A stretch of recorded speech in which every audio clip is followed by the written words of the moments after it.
Et tout de suite, on passe à Info ou Intox avec vous, Maya Anaïs Yategen. Bonsoir. Bonsoir. Direction ce soir la Russie.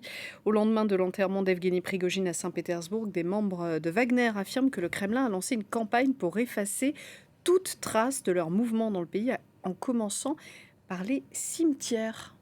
Oui, en effet, je vous emmène dans la région de Samara, plus exactement dans la région de Nikolevka.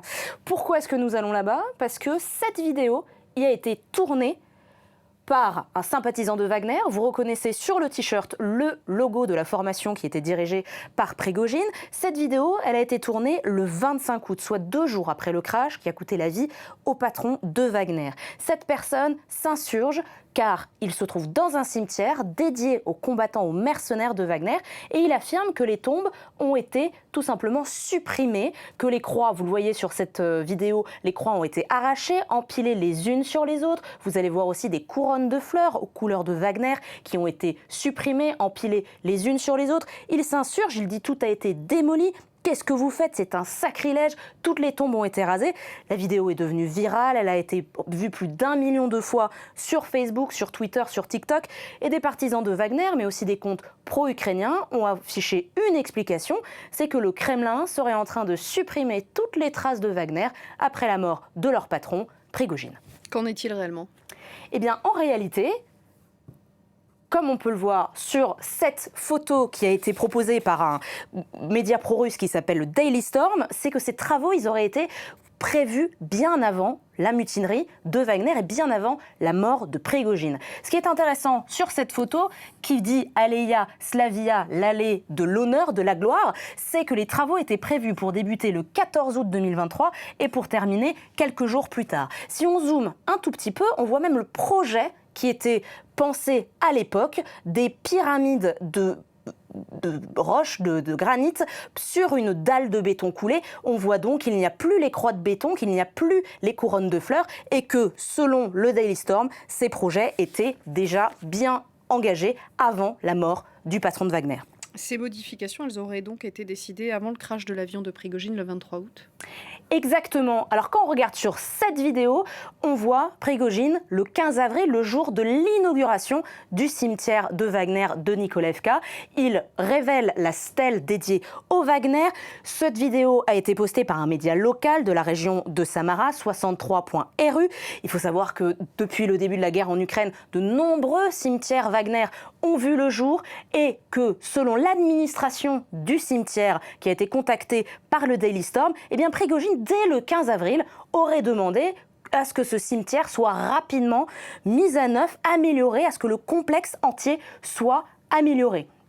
Dans la région de Kramatorsk, il y a aussi un autre cimetière Wagner et le site Blocknote, dès mai dernier, le 11 mai précisément, parle d'un projet d'amélioration d'un cimetière Wagner avec, là aussi, des petits blocs de pierre. Le même site dit que Wagner leur a envoyé ce projet 3D d'amélioration.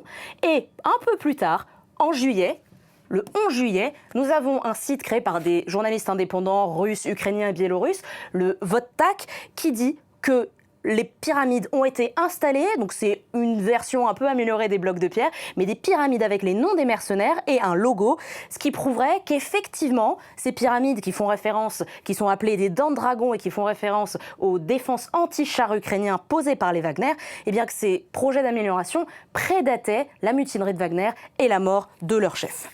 Ce n'est pas la seule vidéo censée prouver cette opération du Kremlin contre Wagner. En effet, je vais vous montrer une autre vidéo, celle-ci, cimetière du groupe Wagner près de Irkoutsk, dans l'est de la Russie. Ce qu'on voit sur ces images, c'est apparemment de la fumée qui sort de tombes.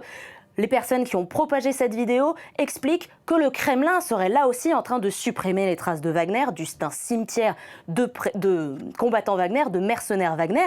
Nous avons cherché l'origine de cette vidéo et nous sommes tombés sur ce post Telegram.